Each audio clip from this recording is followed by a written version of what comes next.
This is not about a blow dryer, and if you thought it was, well, buckle up, Buttercup, because these conversations are hotter than that flat iron you're still wondering if you left on. I'm Kat, a hairstylist, educator, and one of the beauty industry's beautifully defiant misfits. This podcast isn't about viral hair trends, client bashing, or the latest formula for whatever shade of brown we're renaming this season. It's about the stories, the lessons, and the trial and error moments that shape careers, confidence, and the craft. So whether you're starting your journey in Cosmo School, thriving behind the chair, still finding your rhythm, or just looking for that push to get back on track, welcome to This Is Not About a Blow Dryer, where we talk beauty in a whole new way. Welcome back to another episode of This Is Not About a Blow Dryer. As per usual, I'm Kat, here to have those conversations and share those stories to hopefully leave this industry better than I found it. For the last few weeks, we've been going over the interview when it comes to Confessions of an Apprentice, where I not only shared my story, but I also brought in two experienced hairstylists with different takes on what they look for when they're looking on who to bring onto their team as an apprentice, whether it's behind the chair or even on stage for shows. But now we're ready to close up that chapter. We'll move forward to the standard. Now, before we get into the meat of standards and my recollection, plus real first introduction to keeping the standards so high beyond Nordstrom, let's pull our card. To lead the orchestra, you must turn your back on the crowd. Ooh, that's a good one. That weirdly fits into our standards conversation because not everybody may agree with this. Not everybody may connect with this. And so as I share this with you and I share my passion behind it, this might be me turning my back to the crowd to lead the orchestra in front of me that is ready to hear this. Let's go. Some of the key themes I want you to look for when you're listening to this story really come down to the discipline, consistency, and really the understanding that luxury experiences and elite environments do not happen by accident. Picture it.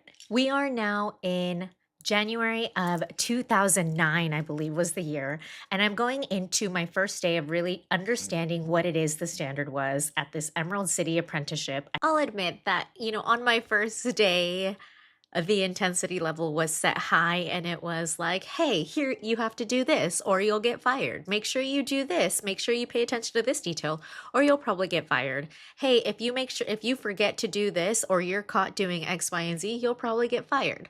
I do remember thinking, wow, they really like to fire people. But in retrospect, I don't actually remember a lot of people ever getting fired. And I think it was because the expectation was so clear that it made it almost impossible to mess up unless you intentionally wanted to mess up. It wasn't like about fear or intimidation or creating this sense of walking on eggshells. It was actually the opposite. By creating so much clarity, you had no choice but to do things right because you knew exactly what it was that made the expectation and the certain outcome right. I think one of the things that really made it stand out to me was the idea of system and flow. So like everything had an order and the order mattered. Basically, I remember, and maybe I'm making this up, but I remember there was this order of tasks and assignments essentially that you were assigned to. Every apprentice was assigned to a certain part or task in the salon for their shift. And it started with color wall. You made your way into laundry and there was shampoo bowls and floating, which meant, you were sweeping every 15 minutes. Well, then you made your way into the person that stood at the front, the walker and the greeter. And then you had the clipboard.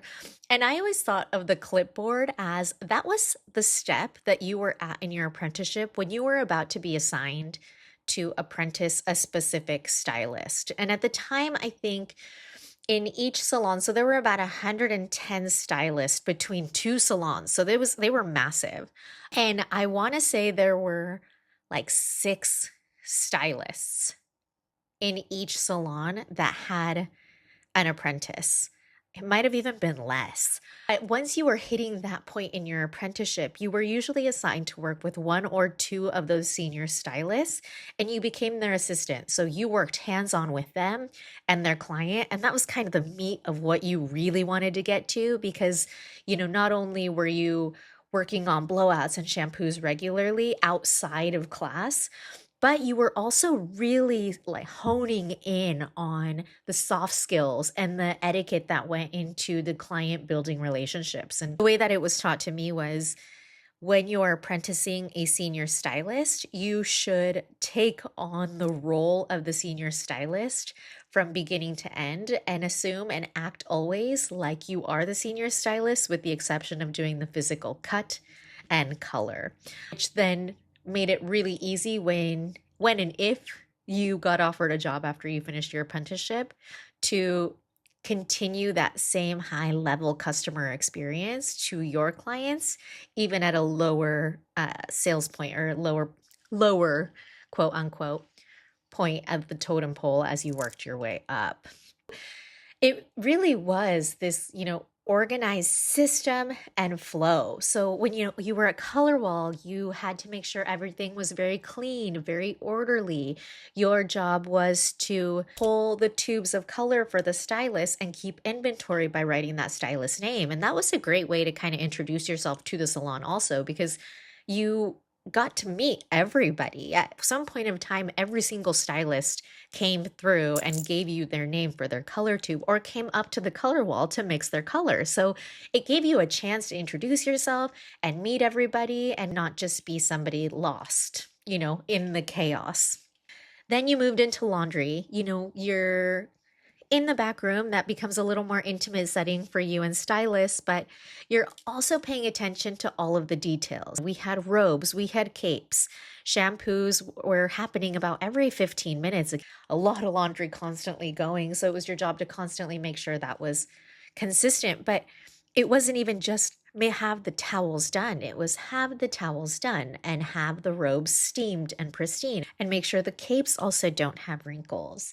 You wanted to make sure that the towels were folded in the most aesthetic way so that the stylist could ergonomically release the towel and put it on the shampoo bowl if they needed to. You also wanted them to be pristine in the cupboards. And I actually vividly remember one of my managers saying, it seems like the smallest detail and nobody's ever going to see the towels except for the stylists because we kept them in closed cabinets, state board regulations. But if you can't pay attention or want to pay attention to something as little as a perfectly placed towel, how can we ensure that you're going to care about a perfect line on a haircut? And I remember I laughed because it sounded so unnecessarily intense, but it's true. How you do one thing is how you do everything. So that the kind of pride you put into putting into a towel might be the same kind of pride you put into that one day, 200 and something dollar haircut you're wanting to charge. From laundry, you made your way into the shampoo bowls and floating. So now you're actually also in the mix of the floor. So you're cleaning the shampoo bowls, making sure there's no hair in the traps, making sure there's no conditioner. Again, all of the little details matter. And then you're sweeping regularly to make sure there's no hair, make sure stylists aren't standing in their hair, make sure clients aren't walking in hair. You also were floating around, dusting plants, organizing the magazines, making sure the product wall was dusted, aligned, and clean. Like every detail mattered. And it wasn't because somebody was hovering over you. It was because, hey, you're a floater. Here's what your specific task is. Make sure these things are always happening. So there was always something to be done. And if you've been in this industry for a while, you know that. Whether you are a senior stylist, a salon owner, a junior stylist, an apprentice, there is always something to be done in the salon, and those little attention to details, somebody always notices. And wouldn't you rather have them notice it for how great it is rather than how messy it is? Once you were past being a floater, you made your way to be the greeter. So this person's job was, I think, what's this what I personally think being the greeter was one of the hardest jobs because it required you to do the one thing that you wouldn't have done in any of the other tasks, and that was to stay put. and stand in one place and just be there and be ready. You were ready for when a client walked in, the front desk would greet them, and there was a flow to it. So front desk would be like, "Hi, Marcia. Thanks for coming in. You're here to see Kiki? Oh, great. I have you all checked in. This is Kat. Kat's going to walk you back into the room and get you all set up for your appointment with Kiki. Kat, this is Marcia. She's here to see Kiki. Could you take her back?" Those details of those names are important because then I would say, "Hi, Marcia. Let me walk you back this way. I'm going to take you back," and I would guide her. I would walk with her to the robe room. This is our robe room. I'm going to have you go ahead and hang your jacket up. You can put the robe on over your t-shirt or hang your t-shirt on the hanger. You're going to bring that out over to Kennedy right here with the clipboard, and Kennedy will give you a little tag and get that all checked in for you. Before you go in there, is there anything I can get you to drink? We had a full espresso bar, by the way. We can do lattes, cappuccinos, mochas. We also have green tea, Earl Grey, mint, ginger. And they would usually be like, "Oh, yes, I would love a vanilla latte with regular milk." Perfect.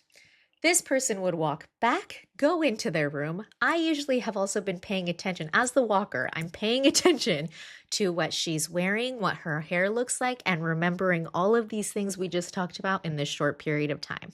I then would go to the girl with the clipboard. "All right, Kennedy, that's Marcia. She's here to see Kiki. She wants a vanilla latte with regular milk, and she was wearing red shoes. She's probably going to put the robe on, so make sure you write that down so that Kiki knows who she is. I'm going to go order that latte for you." The greeter, I would then make my way to the espresso bar, put Marcia's order in, and then walk back to my spot until the next guest walked in. From there, the girl with the clipboard, Kennedy, would wait for Marcia to come out. When Marcia came out, she would take her coat for her. She would hand her a tag with a number, put the other tag on her coat and put it in the coat check area. And she would say, "All right, Marcia, we should have your drink coming out to you shortly. Go ahead and have a seat and Kiki will be right out." Our barista would then come out. Usually she would go also to the gal with the clipboard and say, "Vanilla latte for Kiki's guest." And she'd be like, "Oh, that's her with the red shoes. See why the red shoes are important? That's why." Then here would come Kiki, glamorous, beautiful, terrifying, and say, "I have a new client. Do you know who my client is?" Because there would be a couch full of clients and anyone could be. And rather than having the kind of experience that was like, "Marcia, Marcia," we wanted it to feel like we've been waiting all day for that client. Like that client is so VIP, we already know who they are. That client is the only client that exists in the world. And Kiki would go to Kennedy with the clipboard. Kennedy would say, "Your client is Marcia with the red shoes." I believe our barista already brought her drink over, and Kiki could just walk right up to Marcia and be like, "Hi, Marcia, I'm Kiki. Great to meet you." And it was epic. It was really, you know that scene on The Wedding Planner at the beginning where she's, kind of gliding and talking to everybody. And then between the pillars, she's like, sprint, sprint, sprint, sprint, sprint. But then in front of everybody, she just kind of glides. That's what this experience was like. As we get to the role of the clipboard, that really, I'm sure you can understand, was kind of the heart of it all. It wasn't necessarily admin or paperwork, but it was just really where the magic happened, where the connection point happens, and that attention to detail really was documented for us to have that exceptional follow through to ensure everybody got that full experience. Imagine how VIP you felt as that client, even if it was your first time in there, especially if it was your first time in there. It's like, they know who I am. How do you know me, right? Names pronounced correctly. You already knew what they wanted to drink. The timing was impeccable. And to me, that really went beyond hospitality. It took away anticipation. It took away guessing. There was never any scrambling. There was no remind me again, let me check. No, I don't know. There was no, I don't know. Client felt expected. And from the beginning, that client felt trusted and taken care of. And it was smooth like butter, baby. Holy smokes. So you can clearly see why holding or doing the clipboard was kind of a big task. And it really fell more on the senior apprentices or the apprentices that were going to start getting ready to actually assist because they knew how to juggle multiple things at once. And juggling a clipboard of multiple clients is cake compared to handling and juggling two senior stylists who could very easily be double booked throughout the days, which meant you were helping juggle four clients just as smoothly. You did watch the stylists, you worked with the stylists. It wasn't necessarily you hovering over their shoulder, watching them do hair all of the time. In fact, most of it was more about helping them have this smooth experience continue through behind the chair, which I think a lot of people would look at and be like, that doesn't sound educational at all. But it was, because the thing you have to remember is I was also in classes for 8 hours a day, 2 days a week, knocking out anywhere from 2 to 4 models. That's a lot. And so to have isolated technical time, but then be thrown in to really focus on the soft skills side is pretty masterful and pretty genius. It taught you how to read body language. It taught you how to respond. It showed you how to have your tray set up, when silence was the focus and needed. It taught you how to support without interruption, how to listen without having to talk. It really taught you about confidence without ego. If I'm entirely transparent, there were also times that it really taught me how I never wanted to make somebody learning underneath me feel.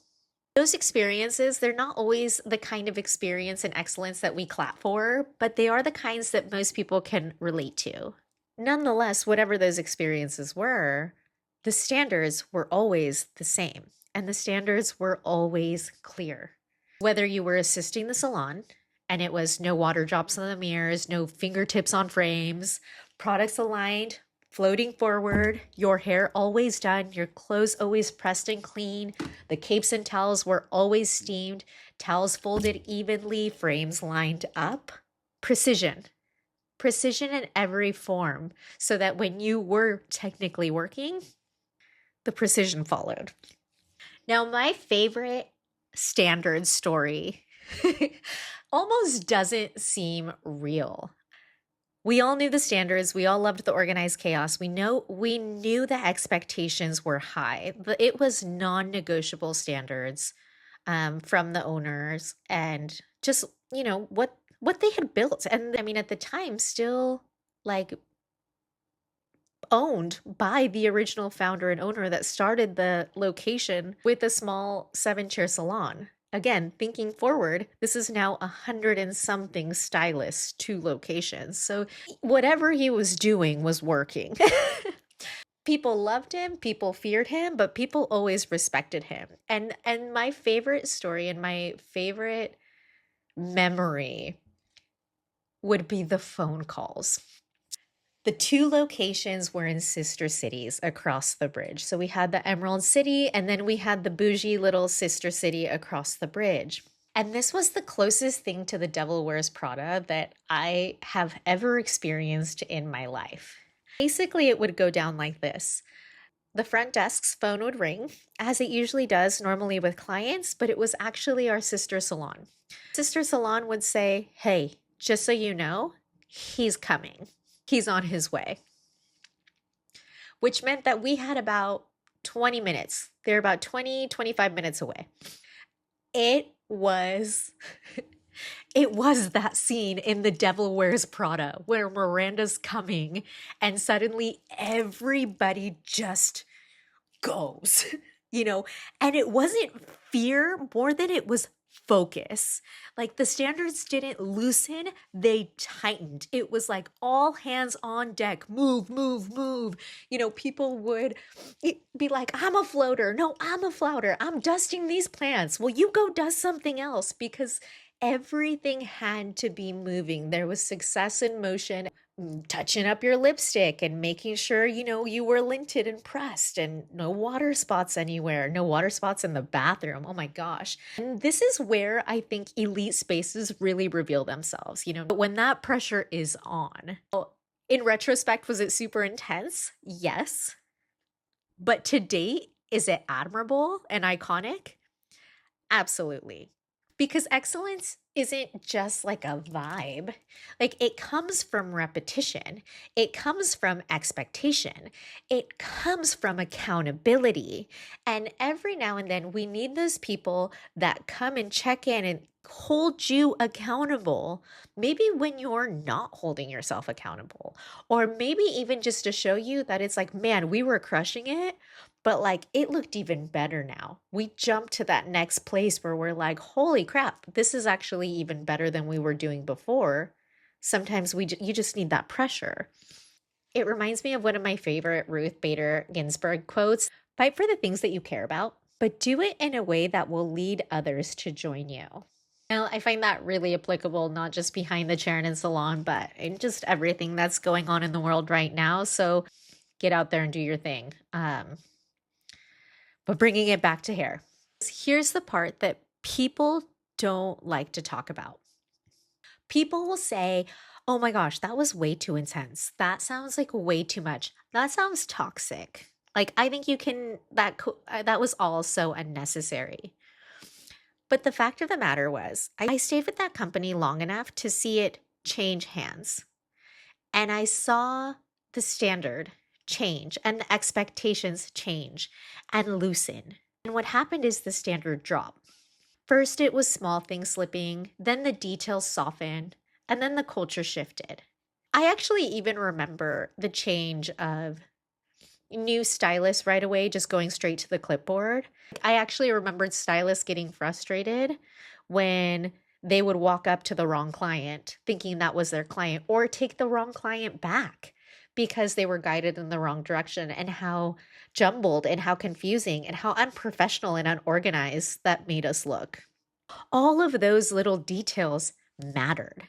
The clients felt it before anyone even had to say it out loud.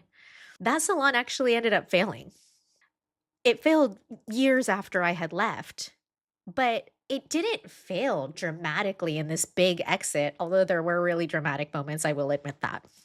But it failed gradually. It didn't collapse loudly, because excellence erodes quietly. Another one of my favorite quotes is Maya Angelou when she says, people will never forget how you make them feel. And I think that's so spot on. And once that feeling changes, so does everything else.